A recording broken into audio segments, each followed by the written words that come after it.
Merci de nous rester fidèles. Il est 13h à Bamako, la même heure à Koulikoro.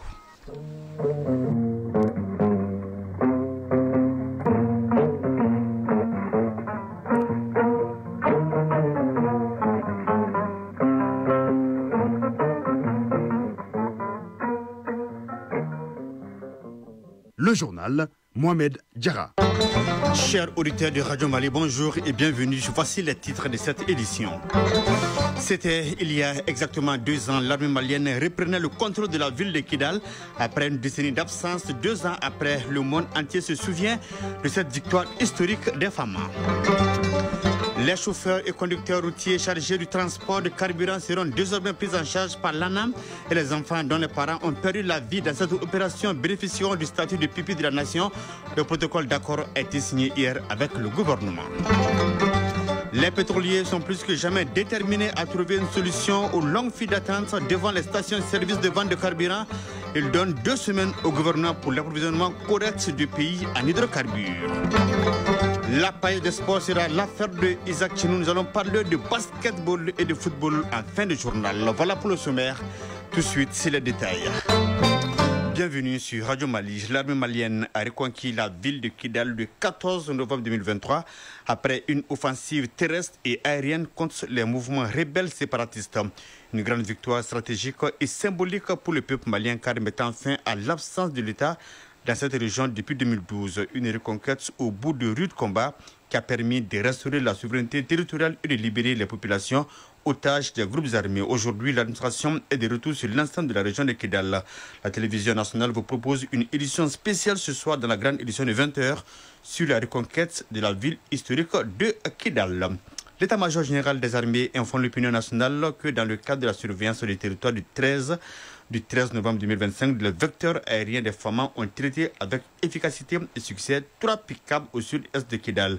Le chef d'état-major général des armées rassure la population de la détermination des FAMA à sécuriser les personnes et les biens sur l'ensemble du territoire national.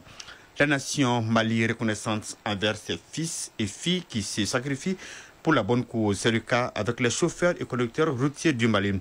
Certains de leurs doléances émises lors de leur rencontre avec le Premier ministre ont eu des réponses favorables. Il s'agit de la prise en charge de l'ANAM par l'ANAM des chauffeurs et conducteurs blessés lors des récentes attaques de citernes et l'octroi du statut de pupille de la nation aux enfants de ceux qui ont perdu la vie. Le protocole d'accord a été signé hier entre les syndicats des chauffeurs et conducteurs routiers du Mali et les ministres en charge du transport, du travail et de la santé. La cérémonie s'est déroulée en présence de notre reporter Baraki Sawatara. Après sa rencontre avec les syndicats des chauffeurs et conducteurs routiers du Mali, le gouvernement donne un signal fort. 3 ministres du gouvernement face aux différents syndicats pour faire la restitution des propositions de solutions à leurs préoccupations. Sur 6 doléances, 2 ont été prises en compte et ont fait l'objet d'une signature de protocole d'accord. Colonel-major Assaba Diallo Touré, ministre de la Santé et du Développement social. En ce qui concerne l'ANAM, la prise en charge des blessés, aussi bien les chauffeurs que les apprentis, c'est immédiat. Dès aujourd'hui, ils pourront être immatriculés. Et le deuxième point, c'est les pupilles. Et ça demande un certain nombre de documents. On va réunir les documents nécessaires. Et je pense qu'ils seront pris en compte dans le projet de décret qui sera signé pour les pupilles. Les 4 autres points sont relatifs notamment à la situation des camions stationnés au niveau de la douane de Kati et des containers au port de Dakar. Dr Fassoun Koulibaly, ministre du Travail, de la fonction publique et du dialogue social. L'épineuse question de l'immatriculation des chauffeurs et conducteurs routiers à l'INPS, à l'AMO, notamment leur immatriculation et l'application de la convention collective de travail qui a été signée en février 2022. Le 4e et le 5e point qui ont été traités ensemble, donc Madame la ministre des Transports a effectivement répondu à l'ensemble des questions posées. Et je pense que les acteurs syndicaux ont compris que l'État est engagé à régler définitivement cette question. La dernière préoccupation qui a été soulevée, c'est par rapport à l'ANO-Sotrama. Au regard des explications qui ont été données par le ministère de l'Urbanisme, je pense que cette question trouvera une solution très rapidement. Une avancée majeure dans leur combat de plus d'une décennie, selon les chauffeurs et conducteurs routiers. Souleymane Diallo, secrétaire général de la coordination nationale des syndicats et associations de chauffeurs et conducteurs routiers du Mali. Nous, chauffeurs et conducteurs routiers, nous avons été honorés aujourd'hui au même titre que nos vaillants militaires. Nous remercions les ministres qui ont contribué à faciliter la prise en compte de nos doléances. Souleymane Koumaré, secrétaire général adjoint du SYNACOR. Nous sommes satisfaits parce que tout ce qui a été dit ici a été très noble. Et on a eu à signer des protocoles qui montrent qu'ils vont essayer de prendre tout ce qui a été dit en compte. Le gouvernement annonce par ailleurs la tenue d'un atelier national d'ici fin décembre. Un atelier qui regroupera l'ensemble des acteurs concernés pour faire de nouvelles recommandations. Pour le Mali, aucun sacrifice n'est de trop. Dans 2 semaines, il ne va plus y avoir de longues files dans les stations-service de vente de carburant. C'est l'assurance que les pétroliers en s'appuyant sur les efforts du gouvernement. Donc c'est ce qu'on peut retenir de la rencontre du cadre de concertation hebdomadaire entre le ministre de l'Industrie et du Commerce et le groupement des importateurs de pétrole du Mali. La rencontre a permis de faire une analyse globale de la situation. Le ministre Moussa Alassane Diallo a saisi l'occasion pour saluer l'engagement patriotique des importateurs de carburant. On fait le point avec Mamadou Fane. Cette réunion du cadre de concertation entre le ministre de l'Industrie et du Commerce et le groupement des importateurs de pétrole vise à faire le bilan de la situation de l'approvisionnement du pays en carburant. Il ressort de cette rencontre que le retour à la normale s'amorce avec l'arrivée de plus de 200 citernes le lundi dernier. Moussa Alassane Diallo, ministre de l'Industrie et du Commerce. Nous avons fait une analyse globale depuis une semaine de l'évolution de l'approvisionnement du pays en hydrocarbures. Et à l'unanimité, nous avons constaté qu'il y a une très nette amélioration de l'approvisionnement global. Mais nous avons dit aussi qu'il faut maintenir le rythme d'approvisionnement. Les opérateurs ont salué l'engagement et l'accompagnement du gouvernement. Ibrahim Touré, secrétaire permanent du groupement des importateurs de pétrole du Mali. Par le passé, on paye à Abidjan, on amène, on dédouane et puis on va directement en ville. Mais aujourd'hui, avec la crise, ils ont mis d'autres procédures, des mécanismes qui permettent la traçabilité. Au début, les escortes étaient très lentes. Aujourd'hui, grâce à l'implication des forces armées, les citernes commencent à venir et de façon vraiment régulière, je peux dire, parce que toutes les semaines, il y a un minimum de 200 camions qui arrivent. Les escortes des camions vides ont commencé à aller au rythme qui nous arrange. Et nous aussi, au niveau des achats, nous continuons à acheter et nous anticipons. Vous allez trouver qu'aujourd'hui, nous sommes au mois de novembre et les opérateurs ont déjà fait les achats pour le mois de décembre. Dans 2 semaines, vous allez voir que les choses vont changer, Inch'Allah. Il n'y aura plus de files d'attente dans les stations. Ces différentes mesures permettront de soutenir le rythme d'approvisionnement du pays. Celles-ci vont également booster les activités économiques. Le gouvernement et les Nations Unies définissent les priorités d'investissement dans le domaine de la paix et la sécurité. Les 2 parties se sont retrouvées hier après-midi pour la sélection et la validation des projets en phase avec les besoins du moment. Pour plus de détails, suivons ce reportage de Nyanya Aliou Traoré. 3 mécanismes d'investissement pour un objectif global, impacté sérieusement sur le quotidien des femmes et des filles à travers le Mali. L'enveloppe s'élève à plus d'$1 million pour le financement de projets structurants et durables. La réunion de ce jour devait justement les sélectionner. Marie Gorek Zingama, représentante résidente ONU Femmes. Et la sélection se fait par un appel d'offres. On identifie les domaines prioritaires par année. Nous regardons l'alignement avec les défis actuels. Et le fait que ces projets sont proposés par les organisations qui sont à base communautaire, ils connaissent très bien les besoins et les priorités de ces zones. C'est le ministre des Affaires étrangères et son collègue de la Réconciliation qui ont mené les débats. À leur côté, les représentants des Nations Unies et la chargée d'affaires du Canada. La séance a permis de faire comprendre les ambitions du gouvernement face à cet accompagnement. Abdoulaye Diop de préciser que le choix des bénéficiaires doit véritablement refléter les réalités du terrain. Autrement dit, que l'aide aille à ceux qui sont réellement dans le besoin. À l'issue de ces échanges, 10 projets ont été sélectionnés. Ils portent sur les domaines institutionnels, humanitaires et la protection des femmes. Ils seront exécutés par des associations locales opérant à travers le pays sous le suivi des ministères sectoriels. Avec des petits montants d'à peu près $100 000, on a pu voir des résultats vraiment très impactants. pour la protection des femmes et des filles, dans la lutte contre les violences basées sur le genre, dans la réintégration socio-économique des femmes déplacées, des femmes victimes des conflits, dans la participation, dans le renforcement des capacités des femmes pour la participation dans les processus de paix et de consolidation de la paix et de cohésion sociale. Et on espère pouvoir mobiliser d'autres fonds puisque les besoins sont encore là. Le financement des projets s'effectue à travers les Nations Unies qui bénéficient du partenariat du Fonds de consolidation de la paix, PBF, du Fonds des femmes pour la paix et l'action humanitaire, EFPH, et du Fonds pour la stabilisation et la résilience au Mali, SRM. Au Cameroun, le ministre de l'administration territoriale, Paul Atanga Ndji, présentera le bilan officiel des arrestations, dégradations et victimes de cette dernière semaine. Un bilan qui entre dans le cadre de la contestation de la réélection du président Paul Biya à la présidentielle du 12 octobre dernier. En attendant, les collectifs d'avocats recensent et localisent les personnes arrêtées avec une double préoccupation. Ils dénoncent l'usage de la garde à vue administrative et de la justice militaire et un flou selon eux autour des procédures. En République démocratique du Congo, Aimé Boji Sangara est désormais le président de l'Assemblée nationale. Le quinquagénaire a été élu hier par 413 députés sur 423 votants. Auparavant, il avait occupé plusieurs postes ministériels en 2016 et 2025. Membre de l'Union pour la nation congolaise, Aimé Boji Sangara succède au président de son parti Vital Kamerhe. Le Conseil de sécurité de l'ONU a prolongé hier d'un an de mandat de casque bleu en République centrafricaine. Le dit mandat prend fin le 15 novembre 2026. La résolution a été adoptée par 14 voix pour et une abstention. Le Conseil de sécurité a toutefois évoqué une possible réduction de la mission à l'issue du processus électoral en 2026. L'administration Donald Trump se prépare à expulser de nombreux Ukrainiens selon la presse des États-Unis.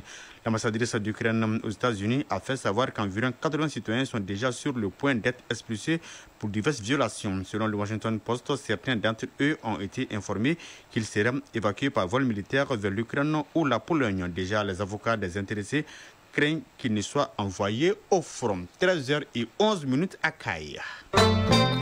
Le collectif Ingénieur Développement Sahel s'approprie le contenu local. Un atelier de 2 jours s'est ouvert hier à Caille. Cette rencontre a pour objectif de contribuer à la mise en œuvre du Code minier de 2023 et la loi sur le contenu local. La cérémonie était présidée par le gouverneur de la région de Caille. Le point avec Kabadiara. Cet atelier de proximité sur le contenu local premier du genre, initié par le collectif Ingénieur Développement Sahel, vise à accroître les retombées économiques et sociales de l'exploitation minière pour les communautés locales de notre pays. Cette rencontre s'inscrit dans une dynamique de dialogue, de compréhension et d'appropriation de ces dispositions par l'ensemble des acteurs de notre région. Kao Sendro, directeur général de la société Mining Kafou. À travers cet atelier, nous avons su qu'est-ce que c'est que le contenu local. Il y a beaucoup d'informations sur le contenu local que nous n'avons pas. Bouakar Bachili, directeur général du groupe SBT. En tant qu'entrepreneur, quand on travaille, on apporte aussi notre développement. On crée des emplois, ça va apporter beaucoup de choses dans la région de Caille. Ce que j'ai à dire aux entrepreneurs de Caille, c'est de nous conformer aux normes que les mines aussi demandent et de demander aux mines de faire confiance aux entreprises locales. Le chef de l'exécutif régional se réjouit de cette initiative du collectif Ingénieur Développement Sahel, CIDS. Général de brigade Moussa Soumaré. Depuis plusieurs années, l'État malien a engagé des réformes ambitieuses pour faire du secteur minier un véritable levier de développement durable. Ces efforts se sont traduits par l'adoption du nouveau code minier en 2023, qui consacre une meilleure redistribution des ressources, renforce la transparence et accorde une place centrale aux communautés locales. Une visite des stands, des matériels techniques et une conférence débat ont constitué les temps forts de cet atelier de proximité sur le contenu local. Kai Kabadjara Lassana Keita pour l'ORTM. En troisième région, les acteurs de la lutte contre la malnutrition veulent redynamiser des plateformes de coordination multisectorielle. Cet exercice est couplé à la session du plaidoyer auprès des autorités. Ils veulent mobiliser les ressources locales pour lutter contre la malnutrition dans le district sanitaire de Sikasso. Le point avec Your Baladjakiti. Il s'agit au cours de cet atelier de contribuer à l'amélioration de la survie et le développement du couple mère-enfant à travers la redynamisation des plateformes de coordination multisectorielle de nutrition et à la mobilisation des ressources locales pour soutenir les mécanismes de prévention et de lutte contre la malnutrition sous toutes ses formes. La session est organisée par la Direction régionale du développement social et de l'économie solidaire avec l'appui technique de ses partenaires dont les directions régionales de la santé santé, de la promotion de la femme, de l'enfant et de la famille et l'UNICEF. Mama Jouni, directeur régional sortant du développement social et de l'économie solidaire. Tous les acteurs doivent se donner la main pour lutter contre cette malnutrition qui est aujourd'hui vraiment un problème de santé publique. Les participants à cet atelier passeront en revue les mécanismes de mobilisation des ressources locales pour soutenir la bonne nutrition au niveau district et communal, les expériences reçues en matière de lutte contre la malnutrition, entre autres. Amadou Gassambe, préfet du cercle de Sikasso. C'est pour redynamiser les structures déjà existantes et en même temps demander également à tous les acteurs de s'impliquer. Donc il faudrait que les gens changent un peu d'habitude. Cette rencontre devrait aboutir à des recommandations pertinentes visant à réduire le taux de malnutrition du couple mère-enfant dans le district sanitaire de Sikasso. Sikasso, Yuru Bala Diabaté, Taïrou Konate et Saran Dambélé pour l'ORTM. Direction le septentrion du pays, près de 40 millions de francs CFA, c'est la valeur des infrastructures et kits scolaires remis à l'Académie de Menaka. La donation entre dans le cadre du partenariat UNICEF-Gardel. Ces actions visent à renforcer les capacités opérationnelles de ces infrastructures scolaires et donner le sourire aux populations déplacées de certaines localités. Le point avec Shirfi Moulay Aydara. 8 salles de classe réhabilitées. Cet espace temporaire d'apprentissage mis en place pour accueillir les élèves déplacés internes PDI en provenance d'Andraboukan, Inakar et Tinderimen. 4 centres de développement de la petite enfance CDPE implantés dans différents quartiers de Menaka. Ce sont là quelques actes posés dans le cadre du partenariat UNICEF-Gardel dans la région de Menaka. Zeyna Ousmane, coordinatrice de l'ONG Gardel à Menaka. Ce projet vise à renforcer les capacités d'accueil des écoles afin de garantir à chaque enfant, en particulier les plus vulnérables et déplacés, un accès équitable, protecteur et de qualité à l'éducation même en situation de crise. Ces réalisations dont la réception provisoire s'effectue permettront, selon les responsables scolaires et autorités régionales, d'améliorer les cadres de travail. Nanou Kouncha, maire de la commune urbaine de Menaka. Je peux vous dire avec certification que les salles ont été bien réhabilitées. À cette remise provisoire s'ajoute la distribution d'une centaine de kits au CDPE ainsi que des kits scolaires pour les élèves de l'école de Intitilawan. Le coût total de cette intervention s'élève à plus de 39 millions de francs CFA. Sidi Bakili, directeur de l'Académie d'enseignement de Menaka. Le partenaire UNICEF qui est là à travers Gardel. Gardel, vraiment merci pour cette réhabilitation. On a envie d'apprendre dans ces classes-là. Les conditions seront réunies pour que les enseignants fassent leur travail. Cette action témoigne de l'engagement commun pour une éducation inclusive et de qualité dans les zones affectées par les déplacements des populations de la région de Menaka. Menaka, Chirchimoulé Haïdara, Ibrahim Ag Amini pour l'ORTM.